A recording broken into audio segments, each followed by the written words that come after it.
In talking to clients, they want to be kept updated. If you aren't talking to them enough, then you aren't going to have the client satisfaction levels you want. That's Robert Gallander, Quality Assurance Director at Quill Arrow. He's seen that client experience isn't built on big gestures, but on simple systems that keep people updated, reduce uncertainty, and prevents frustration before it starts. You still have to be careful with your jargon and you have to explain it. What are they going through? Why are they getting confused? Keep it simple. He believes great communication isn't about sounding like a lawyer. It's about speaking the client's language. To other people, all they know is you're doing something different. So you need to redefine your role to be more narrow. By the end of this conversation, you'll learn how to update clients without chaos, translate legal work into plain language that builds trust, and build simple systems that hold up as volume grows. I'm Julien Emery, and this is the Scalable Law Blueprint. Robert, I am so stoked to chat with you here. Been talking about doing this episode for a while, and I'm excited to finally be doing it with you. Maybe just to start things off, can you tell the audience a little bit about yourself and your background and the firm you work with? Thank you for having me. I'm excited to be here. This is my second law firm. So I've come from a lot of more B2B businesses, but here we are business to consumer. I have been here about 2.5 years. My title is Quality Assurance Director, which essentially means I would call it client operations. What can we do to improve our client experience? Our firm has changed drastically over the past handful of years, a small startup firm to more of a mid-sized firm. And as you do that, you quickly realize you're stretching your operations based on the way they currently are. So I've been spending a good amount of time working with people, identifying where are we losing information just due to the vastness of information coming in, where are we inefficient, what problems are we having in terms of meeting our client expectations. And those things I think will always be happening. I have told people here it's the unfinished pyramid model. Every time you think you have it solved, the situation is going to be different in the future, and you're constantly trying to meet that demand. That makes a lot of sense. Maybe just to anchor on size and context, you talked about how you were a small firm and now you're kind of a mid-sized firm. Like, how do you define size? Is it number of, people, clients, leads, just to give the audience sort of a sense of the size of sort of where you started and where you're at now? You have to, I think, consider all of those things. The number of employees we have has required us to take on additional office space after the move. So just in terms of total employees, it's gone up dramatically. When I talk to people who've been here for a few years, they'll reminisce about, oh, we were all in the same office suite.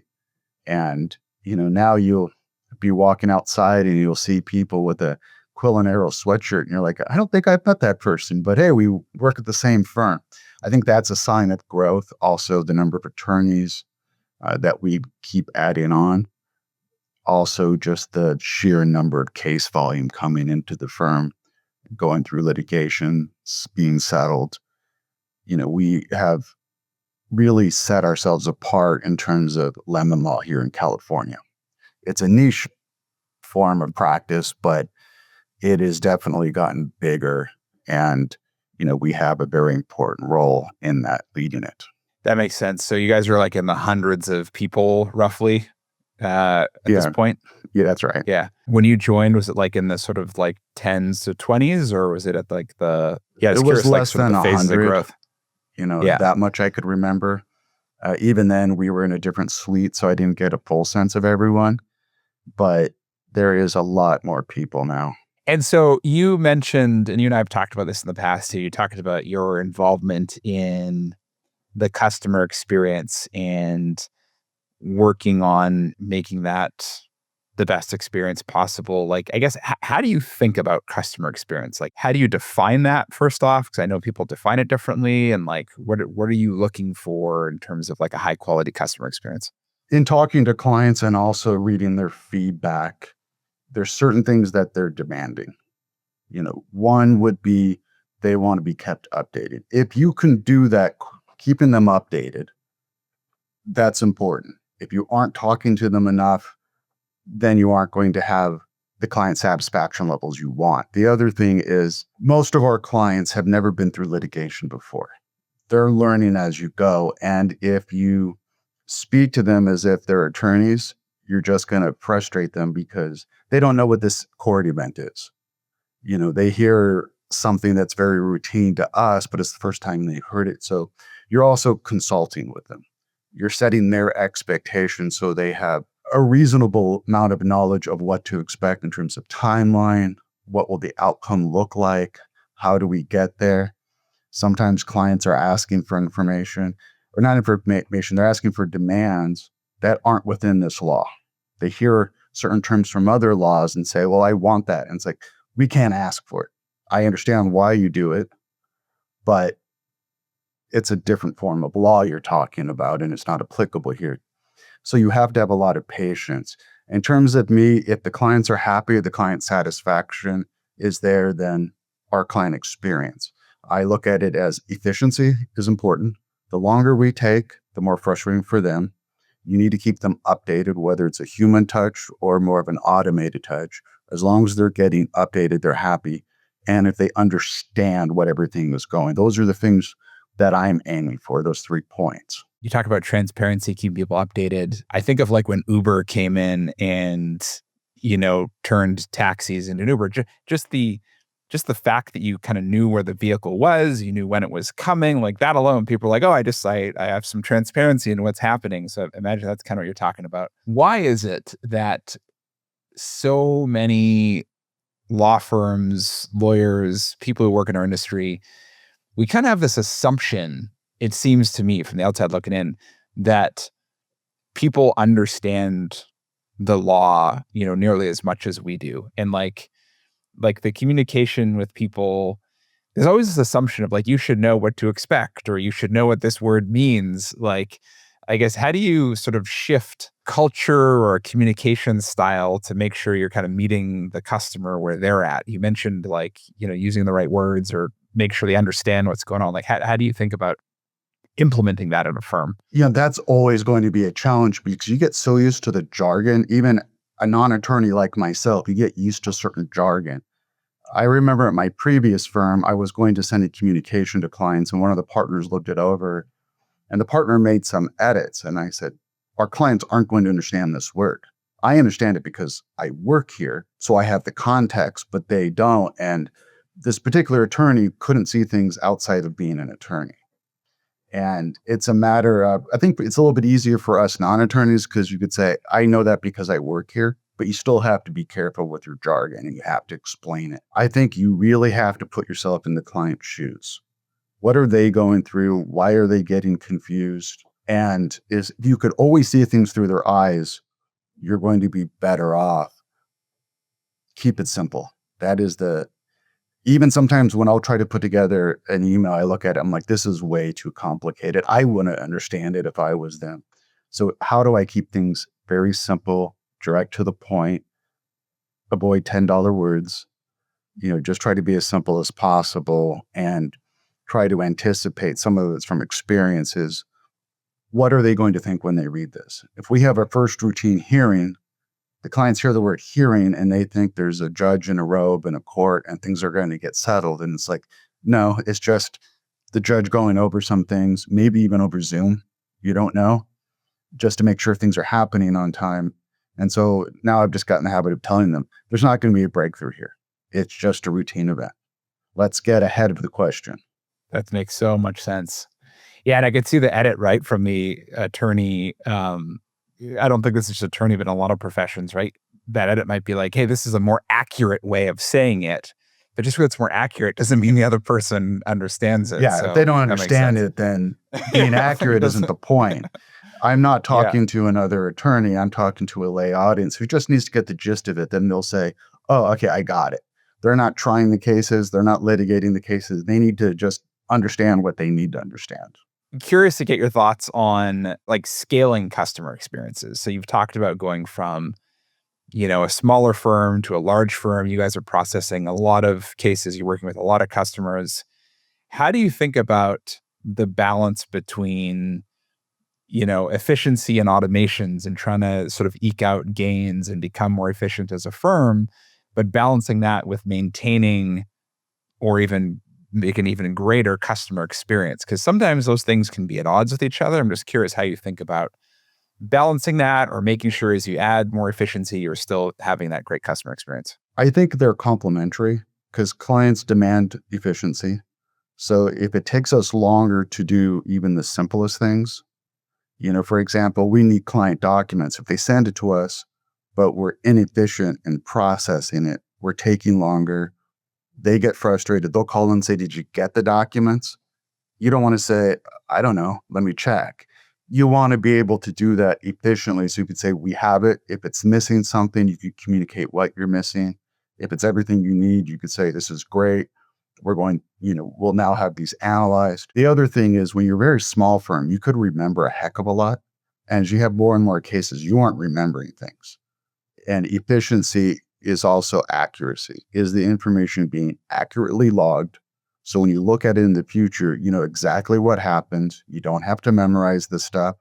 You have more people looking at it. So they need to know what is going on, because you also don't want to call the client for the fourth time asking the same questions. That might have to happen to a certain degree just to make sure what you have is accurate. Like if you go to the doctor, they might ask you about medications just to make sure they have the right information. But if you keep coming back and saying, "Did you send us the document?" "Yeah, I sent it to you 2 weeks ago." That is going to frustrate them. So efficiency to me should enhance the customer experience. I also think in terms of messages, if you want to automate it, that's great, but it should come from someone's personal line. So if the client responds with a question, it's still going to a human being who has responsibility to communicate. That to me is how we set things up, because they do need to have a person with a name and a voice who they could talk to. Just because it makes sense to us, they might still have follow-up questions, or they're anxious, or they might just need to talk to us because their car is having more problems and they can't really afford the problems, so they need someone to talk to. So it should always have a personal aspect to it, even in efficiencies. All right, we'll get back to the show in 1 second, but real quick, what if you could scale your law firm without adding more chaos? With SuperPanel, you can. It automates intake workflows, follows up with clients, and collects evidence automatically, freeing your team from repetitive tasks and helping you grow with confidence. If that sounds like the kind of system your firm can use, scan the QR code or click the link in the show notes to see how it works. Now let's get back to the conversation. The efficiency and the automation is what the customer actually wants. At the same time, they gotta have a point of contact that they can actually connect with if needed. Like it's almost like, okay, regardless of whatever automations or efficiency have been put in place, I know that Robert's there in case I need him.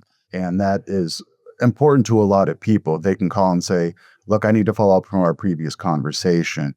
They want to be able to talk to the same person as much as possible, and not constantly get somebody different on the phone. If it happens sometimes, so be it, but they like to have that familiar name. How do you think about, as you're scaling up, I get at a small firm, right? Like you have the same 4 or 5 people and it's kind of easy and everyone remembers everything. But as you scale up, how do you think about org design to deliver that experience? Because there's multiple ways to do org design. There's, you can have people specialize in different parts of the process. You can have single points of contact. You can have some combination of how do you think about org design in creating a great customer experience? We're going through that ourselves. Based on customer feedback, we realized we have too many people touching the client. So we're rebuilding things so they have one individual person who will work with them from being retained all the way through settlement. However, we complement that with certain people who will require specific expertise. So if we're going to prepare a client for a deposition, that requires a specific expertise. And you deal with that by saying, "I'm going to introduce you to someone who's going to be calling you. This is why they're calling you." You're not just getting a random phone call and you don't know who the person is, especially in this age where people are really concerned about getting spam calls or getting tricked. Give them a heads up. So-and-so from this department is going to call you and they're going to talk about this. Other things like describing the settlement and how it was reached and why we are recommending it, that also, it needs to come from an attorney, not a case manager, because there's so much information that would require an attorney's expertise. But again, you want it to prepare them for this call. And so we're moving, I would call it a hybrid, where we do have people with specific area of expertise, but otherwise try to reduce the number of people touching the client so it's not so confusing to them as to why is someone else calling me, what happened to so-and-so. That will frustrate them. But again, with enough communication, we'll bridge that. Right. So it sounds like more of a quarterback model, for lack of a better word, where it's like one point of contact, but they can be like, all right, you need this person, here's this person, you need this person. You may have like specialized teams for different parts, but it's all kind of being quarterbacked or coordinated by a single point of contact. Right. And they'll be I would say, the center point of communication. Again, I'll just give you a heads up, you're going to get a call. Then the person's going to be much more likely to answer the phone, not ignore it, not come back to you and say, what is this? And then they'll be more at ease. As you've gone through this experience, scaling up and scaling customer experience, like what other lessons have you learned along the way? Like what maybe lessons that you didn't expect you to learn, or challenges you didn't expect? Like what's wisdom you can impart on someone else who's trying to go through the same journey? I would say you're altering the cosmic balance of the firm's universe. People are used to something and you're changing it. So this is more of an internal process that you have to be prepared for. Things that might seem obvious to you, intuitive to you. Well, it's intuitive because you studied it, and that's why you want to implement the change. To other people, all they know is you're doing something different. There's a certain logic to what they're thinking because, hey, that got us here. We've been doing it this way, it worked, and we're now here. And so you have to be able to explain what the benefit's going to be. Also, you might see problems arising because your operations are getting stretched beyond their capacity. So there could be inefficiencies, things not getting done when they should. So you have to be prepared for that. The other thing is, as you get bigger and you're trying to become more efficient, you're simultaneously altering roles to be more, I would say, specialized. So you had a small firm, everyone's a jack of all trades. You got to jump in and take care of this. You got to jump in and do that. You have to go across teams, get stuff done, and it's fantastic. Well, now you're too big for that. So you need to redefine your role to be more narrow. People might have enjoyed that. They enjoyed the variety, and now you're saying you have to be more specific. The other thing is you have to unlearn what you already know before you could learn anything new. And that is very challenging to people. I liken it to a bad golf swing. For any golfer out there, the bad golf swing feels natural. It feels good. You're just dissatisfied with the result. And there's that part of your brain that says, no, I'm going to keep the same swing, but I'm going to get a better result this time. It doesn't make sense. And you can go to a coach and say, I need to work on my swing. And now it feels awkward. It feels uncomfortable. You don't like it. But you have to be able to work through that until it becomes natural and unlearn the mistakes you were making so you just don't go back to them in the future. And you're going to have to deal with that. I've had people fight me on certain efficiencies. Really fight me. And then all of a sudden they realize, oh, this just made my life easier. It's like, yeah, you're doing robot work. You shouldn't be doing robot work because you're an intelligent human being. We could put that intelligence to something far more productive and beneficial to the firm, beneficial to our clients than having you do robot work. That's something that should be automated. You shouldn't be updating this or updating that when the system can update it just based on inputs that are happening anyway. It had to be done before because we didn't have the resources to bring in the efficiency. But now it's costing us too much money to not bring them in. And once they realize that they're freed up to do things that are far more productive and interesting to them, then they start to embrace it. But if you're seemingly at least stepping on people's toes, you're going to have some sympathy for them and reassure them you're still important to our operations. It sounds like it's part internal selling, it's part internal coaching, to use that golf analogy, where you're trying to coach them on a new swing that feels uncomfortable. Yeah, the pushback makes sense, but it's a challenge. And keep them part of the discussion, ask their opinions. I guess at the end of the day, right, it's like the law firm owners and operators are the ones that kind of need to drive this, right? Leadership needs to be on board, staff needs to be on board.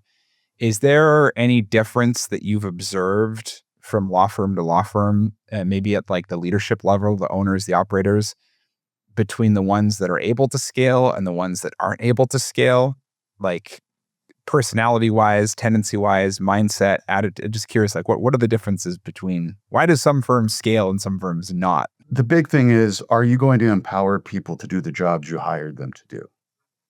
I was working at a small company, so it wasn't a law firm, but it really taught me a lot about change.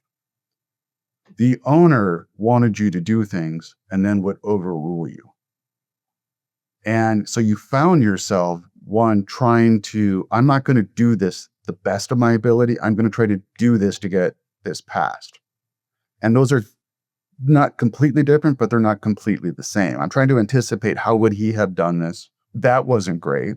But also, you aren't growing because if the owner or the leader of the organization wants to be involved in everything, they only have so much capacity. Even if they're going to work a lot of hours, even if they're very, very smart, you're limited to whatever their capacity is. So you're hiring more people, you're spending more money, but you're getting the same results.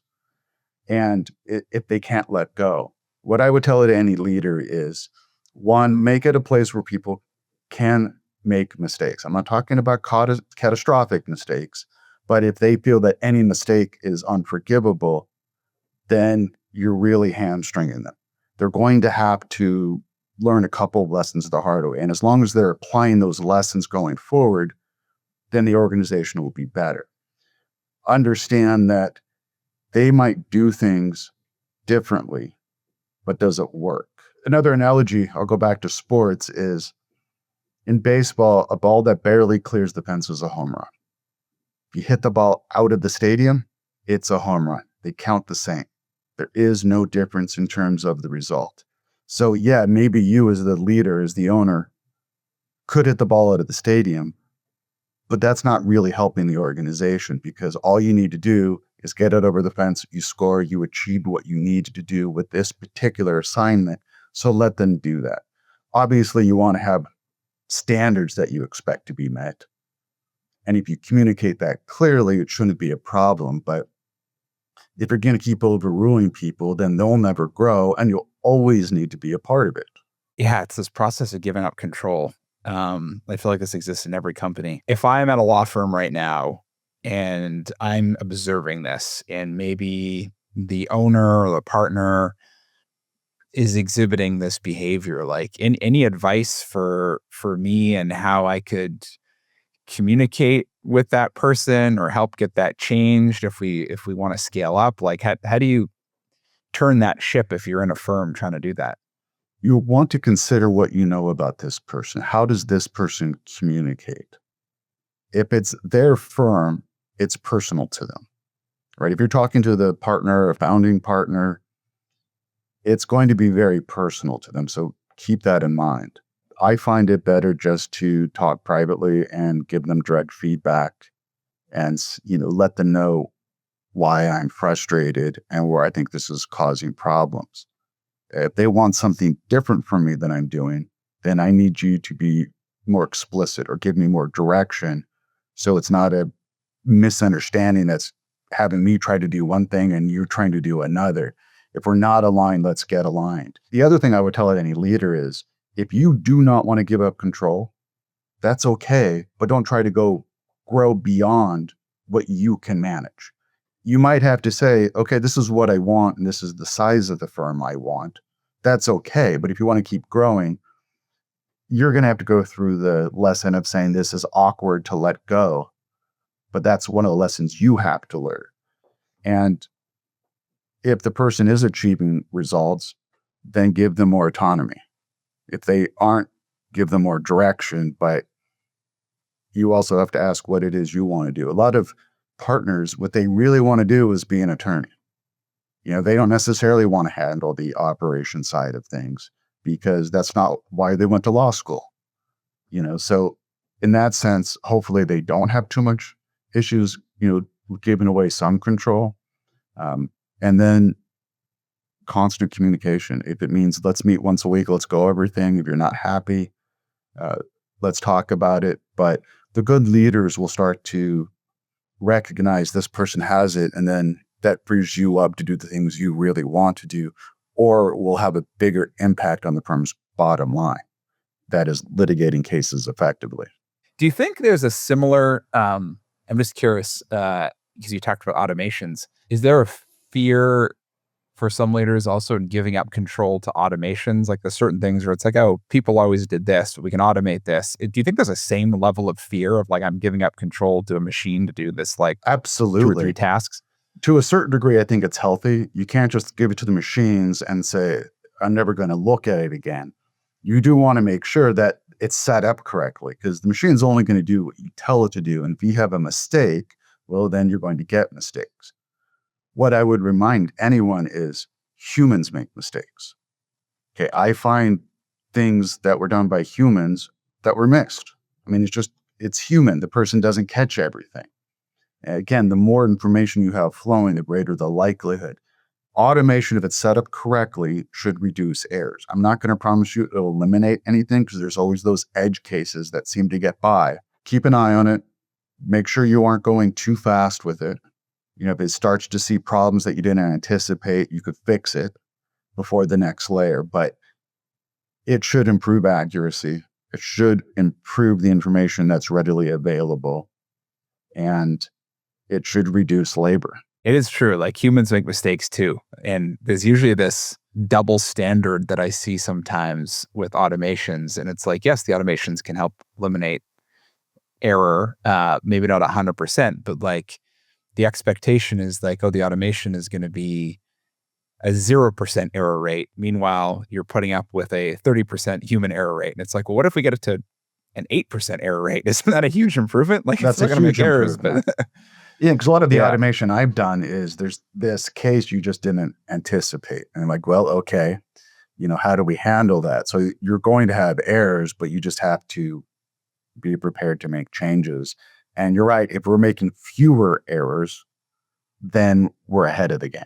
Do you think it's also, I find this, and I think a good example of this is in self-driving cars as well, but I think it applies to all automations, where I think sometimes the pushback on the errors is like, okay, we've gone from a 30% error rate to an 8% error rate, let's just say hypothetically. But the errors that machines make are usually very different than the errors humans make. And so usually it's like, how would I make this error? But you're like, it's just, the machine just makes different mistakes. And so you're kind of more surprised at it. Have you found that to be true at all? There can be a certain level of drama to it. Or if somebody's looking to be opposed to it, you've just given them some ammunition. You really have to understand why the mistake was made, explain it to people. If you could figure it out, yeah, it's different. It wouldn't have happened by human, but what can we do to make sure it doesn't happen again, and make sure they understand this is an ongoing process of improvement. If you sell it like it's perfect from day one, then you set yourself up for a problem. I've always looked at the self-driving car thing as, if we could reduce accidents on the freeway, how much faster would people get to where they're going? And if you could reduce errors in terms of information processing, many more cases could you litigate in the same amount of time?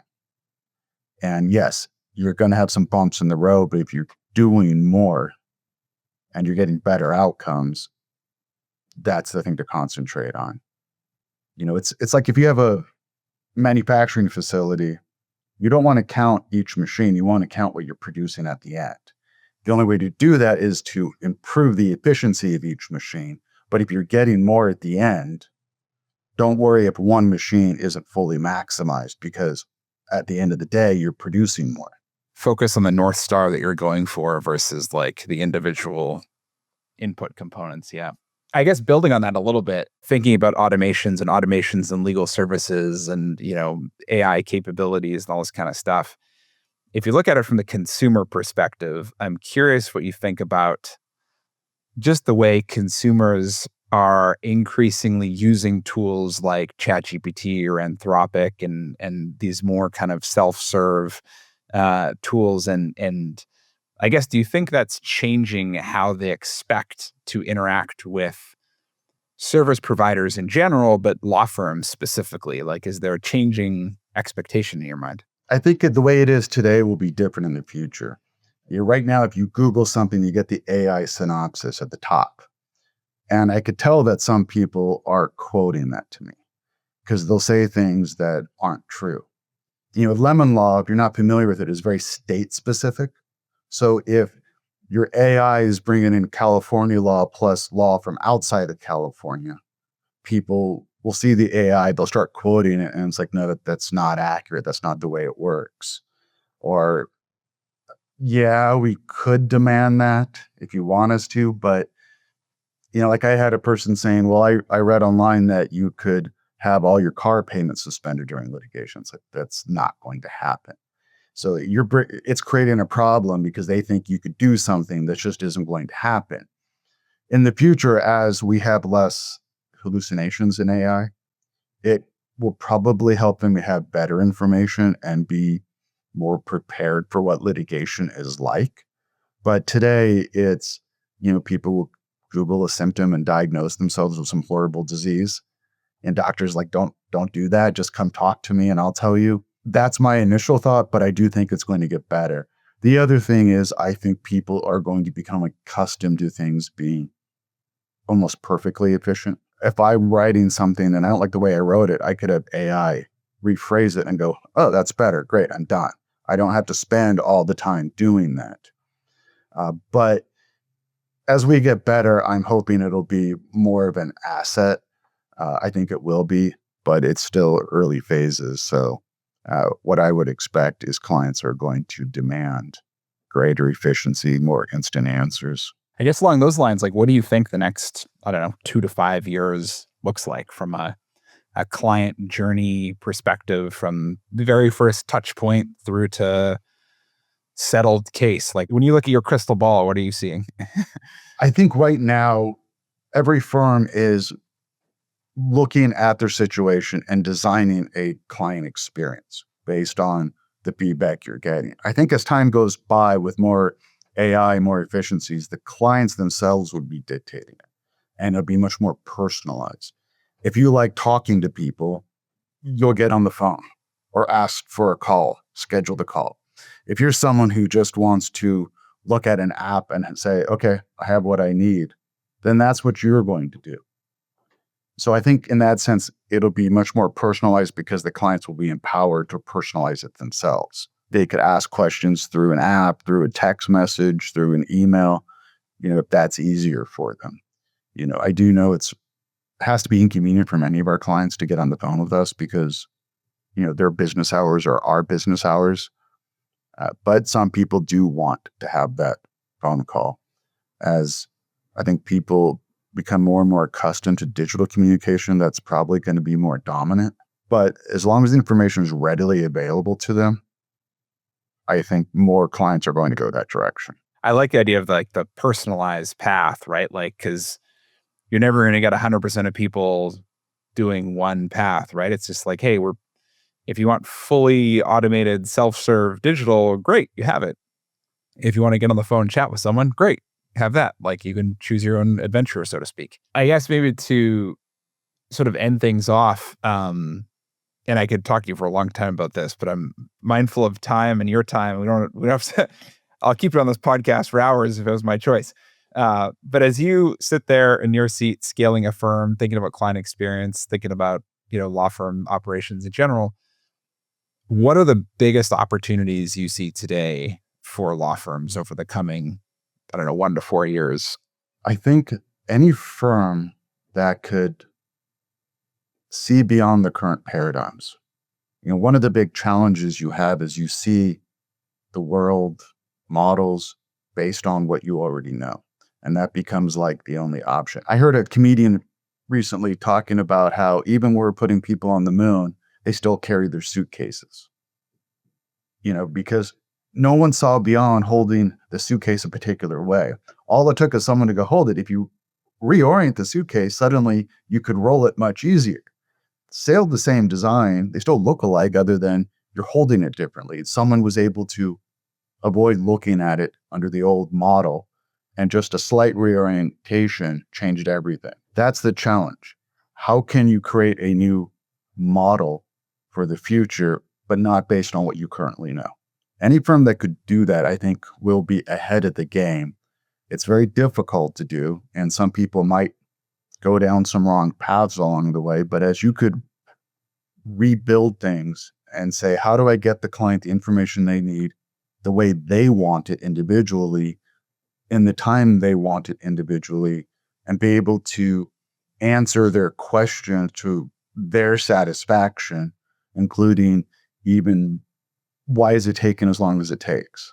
That might be a phone call, or it could be through automation, but can you answer the question to where they feel they understand it, they could appreciate it, and be satisfied? I think a lot of firms are trying to figure out what that new paradigm is, but there is an opportunity to erase the blackboard and redraw the configuration. That's a great way to put it. And it's a hard skill to be able to do that. It's a very hard skill. And you have to be courageous. Yeah, it's easier to wait for some others to do it and then start following that. And once it's done, it'll probably seem obvious. And there's multiple options, right? Like it can take multiple iterations. It can be in multiple parts of the business. It doesn't have to be sort of one sweeping innovation. It's like there's multiple ways you can improve things. And it's also going to depend on the type of law. If you're personal injury, you're going to be dealing with doctors' offices and communicating there. That's a different model than just talking to consumers. Or if you're a B2B firm where you're more consultative, completely different. So the models will be based on specific need. But in the end, we all have clients who need to feel satisfied with our services. Robert, this has been such a great conversation, and there's so many insights and bits of wisdom and takeaways here. I guess if anyone listening to this wants to get in touch with you or learn more from you, what's the best way to contact you? You can contact me here at the firm, Quill Arrow, and we're based in Los Angeles, but we work throughout California. And you could also hit me up on LinkedIn. Well, appreciate the time, Robert, and we'll wrap it there for today. It's my pleasure. Thank you so much for inviting me. Thanks for checking out the Scalable Law Blueprint. If today's conversation helped you think differently about how your law firm runs, share this episode with a colleague and don't forget to follow the show so you never miss what's next. To see how automation can transform your intake and operations, visit superpanel.io and discover how leading plaintiff firms scale with confidence. I'm Julien Emery, and I'll see you in the next episode.